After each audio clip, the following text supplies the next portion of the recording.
Hello friends, welcome to my channel Champa village recipe. আমি আশা করছি আমার পুরো ইউটিউব ফ্যামিলি আপনারা সবাই ভালো আছেন। আমরাও খুব ভালো আছি। আজকে একটি মজাদার রেসিপি নিয়ে চলে এসেছি। আপনাদের ভিডিওটি ভালো লাগলে চ্যানেলটিকে সাবস্ক্রাইব করবেন, পাশে থাকা বেল আইকনটিকেও প্রেস করে রাখবেন, যাতে নতুন কোনো ভিডিও আপলোড করলে নোটিফিকেশানটি সবার আগে আপনার কাছে পৌঁছে যায়। ভিডিও ভালো লাগলে, রেসিপি ভালো লাগলে একটি লাইক ও কমেন্ট করতে ভুলবেন না।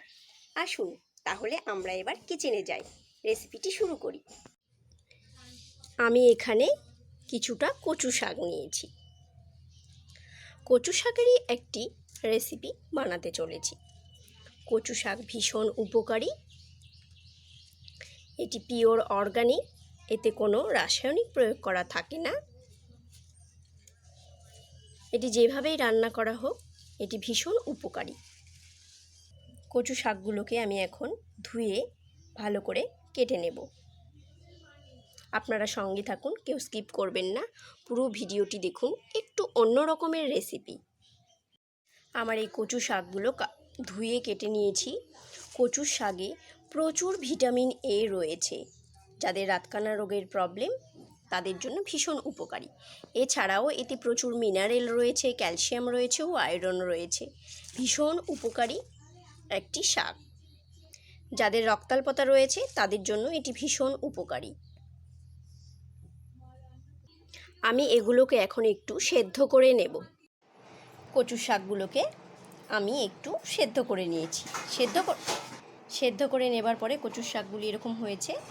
এবার আমি এই রেসিপিটির প্রসেস শুরু করব। এই কচুর শাকটি বানানোর জন্য আমি এখানে একটি ইলিশ মাছের মাথা নিয়েছি। এটাকে আমি ভেজেই নিয়েছি।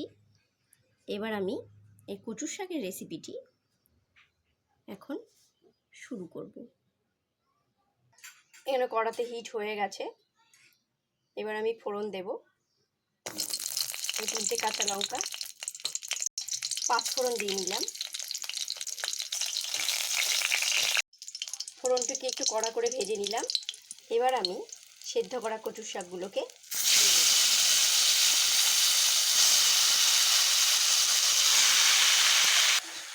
এদিকে একটু ভালো করে মিশিয়ে নিচ্ছি।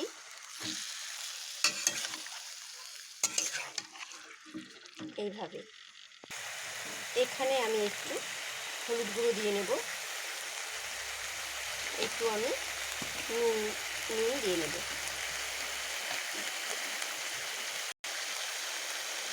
নুন ও হলুদ এখন একটু ভালোভাবে মিশিয়ে নেব।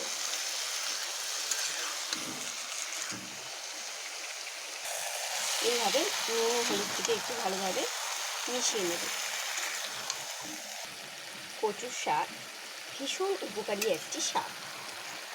এটি তো পিওর অর্গানিক, এতে কোনো রাসায়নিক প্রয়োগ করা থাকে না। ভীষণ স্বাস্থ্যকর একটি রেসিপি হতে চলছে। আপনারা পুরো ভিডিওটি দেখুন, কেউ স্কিপ করবেন না। আপনারা আমাকে যে এত ভালোবাসা দিয়েছেন তার জন্য আপনাদের প্রত্যেককে অসংখ্য ধন্যবাদ। আপনাদের এই ভালোবাসায় আমাকে নতুন নতুন ভিডিও বানানোর উৎসাহ যোগায়।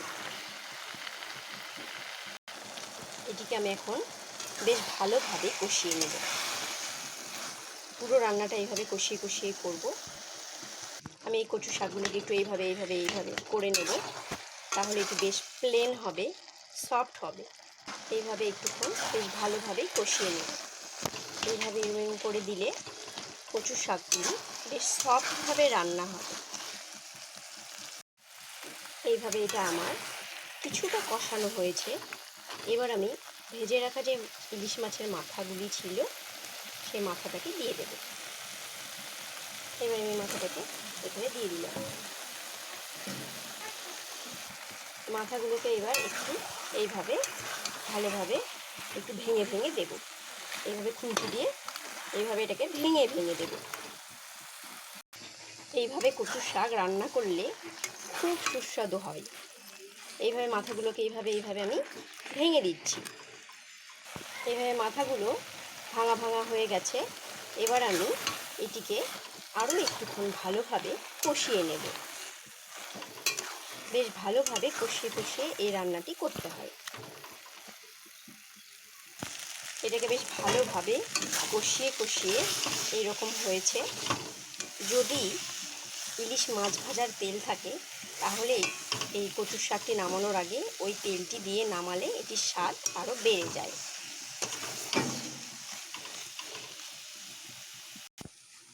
এটি আমার কষানো হয়ে গেছে। এবার আমি এটিকে তুলে নেব। আমার এই কচুর শাকের রেসিপিটি কমপ্লিট হয়ে গেছে। এটি এখন সার্ভ করতে পারবো। এটি গরম ভাতের সঙ্গে ভীষণ একটি সুন্দর লাগে খেতে। আর এই রেসিপিটি আপনারাও ট্রাই করবেন। আমার এই রেসিপিটি কেমন লাগলো আপনাদের সেটি অবশ্যই কমেন্ট করে জানাবেন। যারা আমার ভিডিও নতুন দেখছেন তারা চ্যানেলটিকে সাবস্ক্রাইব করবেন। আপনারা আমার সঙ্গে থাকছেন তার জন্য আপনাদেরকে অসংখ্য ধন্যবাদ। Thanks for watching my video. আবার দেখা হবে অন্য কোনো রেসিপির সঙ্গে। আপনারা সবাই ভালো থাকবেন, সুস্থ থাকবেন এবং আনন্দে থাকবেন। ততক্ষণের জন্য বাই।